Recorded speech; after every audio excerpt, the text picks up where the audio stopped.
এই মুহূর্তের বড় খবর, ভাঙড়ের পর এবার মুর্শিদাবাদের ভরতপুরে তৃণমূল কর্মীকে কুপিয়ে খুন, পুলিশের হাতে গ্রেফতার নিজের দলেরই দাপুটে নেতা। উপরাষ্ট্রপতির পদ থেকে ইস্তফার রাতেই জিনিসপত্র গোছাতে শুরু করেন জগদীপ ধনকর। তবে কি চাপে পড়েই এই সিদ্ধান্ত? এখনও কেন অধরা বাকি অভিযুক্তরা? বিচারের দাবিতে জেলা প্রশাসনের দপ্তরের সামনে ধর্নায় তামান্নার মা বাবা। ইসরায়েলি হানার প্রতিবাদ করায় ৮০ জন পড়ুয়াকে বহিষ্কার কলম্বিয়া বিশ্ববিদ্যালয়ের। ভাঙড়ের রেশ কাটতে না কাটতেই রাজ্যে ফের তৃণমূল কর্মী খুনে গ্রেপ্তার হলেন দলেরই এক নেতা। বুধবার রাতে মুর্শিদাবাদের ভরতপুরে কুপিয়ে খুন করা হয় তৃণমূল কর্মী ষষ্ঠী ঘোষকে। এই ঘটনায় মিহির ঘোষ নামে এক তৃণমূল নেতাকে গ্রেপ্তার করেছে পুলিশ। আর এই খুনের পরেই প্রশ্ন উঠছে, তবে কি ভরতপুরকে ভাঙড় করার কাজ শুরু করে দিলেন স্থানীয় বিধায়ক হুমায়ুন কবির? পরিবার সূত্রে জানা গিয়েছে, অভিযুক্ত মিহির ঘোষের সঙ্গে ষষ্ঠী ঘোষের বিবাদ ছিল দীর্ঘদিনের। এলাকা দখল ছাড়াও পারিবারিক বিবাদও ছিল দুজনের মধ্যে। বুধবার রাতে ট্রাক্টরের ভাড়া বাবদ টাকা তুলে বাঁধের রাস্তা ধরে মোটরসাইকেলে চড়ে বাড়ি ফিরছিলেন ষষ্ঠীবাবু। অভিযোগ, সেই সময় স্থানীয় আলু গ্রাম পঞ্চায়েতের প্রধান মৌসুমী ঘোষের স্বামী মিহির ঘোষ সহ ৪ থেকে ৫ জন তার রাস্তা আটকায়। এরপর ধারালো অস্ত্র দিয়ে নৃশংসভাবে কুপিয়ে খুন করা হয় ষষ্ঠীবাবুকে। খবর পেয়ে পরিবারের লোকেরা তাকে কান্দি মহকুমা হাসপাতালে নিয়ে গেলে চিকিৎসকরা মৃত বলে ঘোষণা করেন। এই ঘটনায় রাতেই মিহির ঘোষকে গ্রেপ্তার করেছে ভরতপুর থানার পুলিশ। ষষ্ঠী ঘোষের পরিবারের আরও দাবি, এর আগেও একাধিকবার ষষ্ঠীবাবুকে খুনের চেষ্টা করা হয়েছিল। স্থানীয় সূত্রে এই খুনের পিছনে পুরনো শত্রুতার তত্ত্বও উঠে আসছে। জানা গিয়েছে, কয়েক বছর আগে সঞ্জয় ঘোষ নামে এক কংগ্রেস কর্মীর খুনে ষষ্ঠী ঘোষের নাম জড়িয়েছিল। সেই খুনের বদলা নিতেই এই ঘটনা কিনা তা নিয়েও জল্পনা চলছে। এই ঘটনায় প্রদেশ কংগ্রেস সভাপতি অধীর রঞ্জন চৌধুরী বলেন, ষষ্ঠী ঘোষ এলাকার ডাকসাইটে নেতা। উনি সিপিএম, কংগ্রেস, তৃণমূল সব দলই করেছেন। আমার মনে হয় তোলাবাজির ভাগ বাটোয়ারা নিয়ে বিবাদের জেরেই এই খুন। অন্যদিকে ভরতপুরের বিধায়ক হুমায়ুন কবিরের দাবি, এটা ওদের পারিবারিক বিবাদ, এর মধ্যে রাজনীতির কোনো যোগ নেই। ষষ্ঠী ঘোষকে নৃশংসভাবে খুন করা হয়েছে। পুলিশ দোষীদের বিরুদ্ধে অবশ্যই ব্যবস্থা নেবে। প্রসঙ্গত, দিন কয়েক আগেই জেলা তৃণমূল নেতৃত্বকে হুমকি দিয়ে এক প্রকাশ্য মঞ্চ থেকে হুমায়ুন কবির বলেছিলেন, ভরতপুরকে ভাঙড় বানিয়ে দেব, আর সেটা কান্দি দিয়ে শুরু করব। আর এই খুনের পরেই তার সেই মন্তব্যকে ঘিরে নতুন করে জল্পনা শুরু হয়েছে। হঠাৎ করেই দেশের উপরাষ্ট্রপতির পদ থেকে ইস্তফা দিলেন জগদীপ ধনকর। স্বাস্থ্যের কারণ দেখিয়ে সোমবার তিনি পদত্যাগ করেন। কিন্তু মঙ্গলবার কংগ্রেসের তরফে দাবি করা হয়, ধনকরের এই ইস্তফার পিছনে রয়েছে এক গভীর কারণ, যা প্রকাশ্যে আনা হয়নি। আর এই মন্তব্যকে ঘিরেই শুরু হয়েছে রাজনৈতিক তরজা। সূত্রের খবর, ইস্তফা দেওয়ার রাতেই নিজের জিনিসপত্র গোছাতে শুরু করেন ধনকর।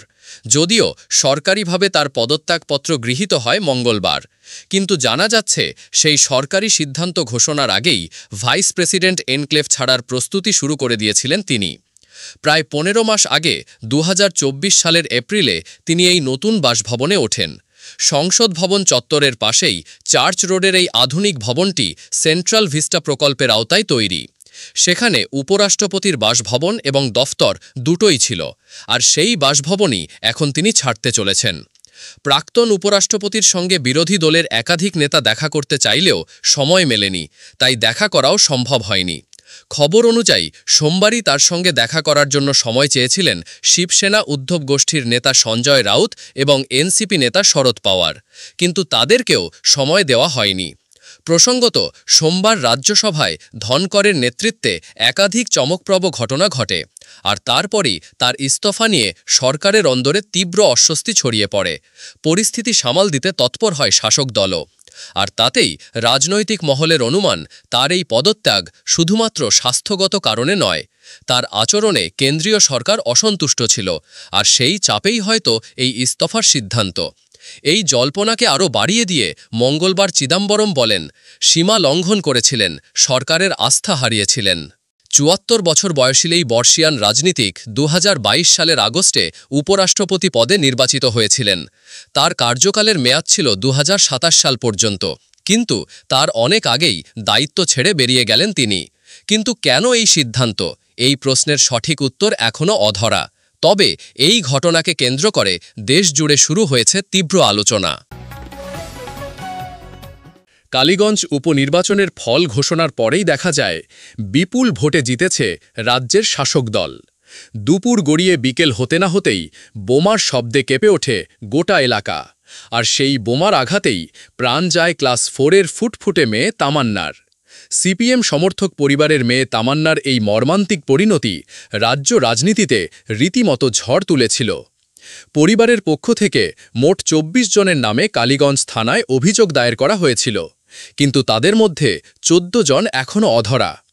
এবার সেই বাকি অভিযুক্তদের গ্রেপ্তারের দাবিতেই জেলা প্রশাসনিক ভবনের সামনে ধর্নায় বসলেন মৃত তামান্নার মা সাবিনা ইয়াসমিন এবং বাবা হোসেন শেখ। এই ঘটনার প্রতিবাদে এদিন আবারও পথে নামতে দেখা যায় বামেদের। সংগঠনের কর্মীরা কৃষ্ণনগর সদর হাসপাতাল মোড় থেকে মিছিল করে নদিয়া জেলা প্রশাসনিক ভবনের সামনে আসেন। সেই মিছিলে সামিল হন তামান্নার মা বাবা সাবিনা এবং হোসেনও। মিছিল শেষে সিপিএম নেতা এস.এম. সাদি তামান্নার মা বাবাকে সঙ্গে নিয়ে নদিয়া জেলা প্রশাসনিক দপ্তরে একটি স্মারকলিপি জমা দেন। এরপরই শুরু হয় ধর্না। তাদের স্পষ্ট দাবি, যতক্ষণ না পুলিশ ও জেলা প্রশাসনের পক্ষ থেকে খুনের ঘটনায় জড়িত বাকি অভিযুক্তদের গ্রেপ্তারের আশ্বাস দেওয়া হচ্ছে, ততক্ষণ তারা ধর্না চালিয়ে যাবেন। এরপর তারা বেশ কিছুক্ষণ নদিয়ার জেলা শাসকের সঙ্গে কথাও বলেন।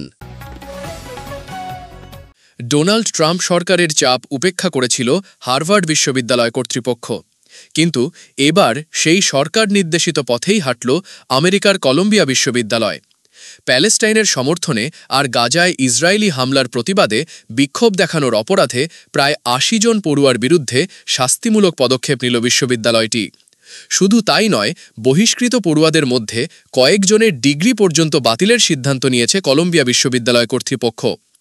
গাজা আর ওয়েস্ট ব্যাংকের মতো প্যালেস্টাইনি ভূখণ্ডে ইসরায়েলি ফৌজের হামলা আর সাধারণ নাগরিক হত্যার প্রতিবাদে হার্ভার্ড সহ আমেরিকার বেশ কিছু কলেজ বিশ্ববিদ্যালয়ে গত বছর থেকেই বিক্ষোভ শুরু হয়েছিল। সেই বিক্ষোভের আজ এবার ছড়িয়ে পড়েছে কলম্বিয়াতেও। তেল আভিবের সঙ্গে সব ধরনের আর্থিক এবং শিক্ষামূলক সম্পর্ক ছিন্ন করার দাবিতে আন্দোলন শুরু করে বিশ্ববিদ্যালয়ের পড়ুয়াদের সংগঠন কলম্বিয়া ইউনিভার্সিটি অ্যাপার্থিড ডাইভেস্ট বা সংক্ষেপে CUAD। CUADর তরফে জানানো হয়েছে, শাস্তি পাওয়া পড়ুয়ারা গত মে মাসে বাটলার লাইব্রেরিতে বিক্ষোভ দেখিয়েছিলেন এবং ২০২৪ সালের অ্যালামনাই উইকেন্ডে ক্যাম্পাসে তাঁবু খাটিয়ে অবস্থান বিক্ষোভেও যোগ দেন।